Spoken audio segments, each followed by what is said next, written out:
Released today tell us how quickly the Kansas City Fire Department is responding to emergencies in our city. The city lags behind the national average. Sarah Hollenbeck breaks down the new information and tells us how the department is making improvements.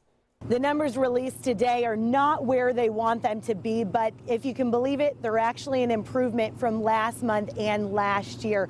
Right now, the Kansas City Fire Department is trying to reach their goal of getting to an emergency within 9 minutes, 90% of the time. But citywide, they only met that goal 80% of the time, and it really slopes off when you're talking about the north and south parts of the city. In the Northland, they reached their goal just 73% of the time, and in the South, just 68% of the time.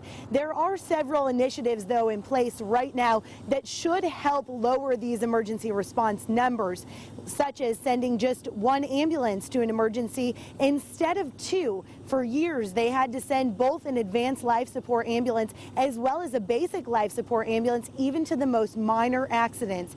Next month, firefighters will also receive advanced EMT training. That way they can start IVs and that basic life support before paramedics get on scene. And last, more paramedics will be in those trouble areas to make sure that they're ready in an emergency. This is something we should have done, in my opinion, 20 years ago. The department's always had some paramedics on the force. They haven't been equipped or allowed to utilize their full skills. Now we're doing that. The problem is these pilot programs are very expensive, so city council members tell me in the future, taxpayers will have to decide if they're worth it. In Kansas City, Sarah Hollenbeck, 41 Action News.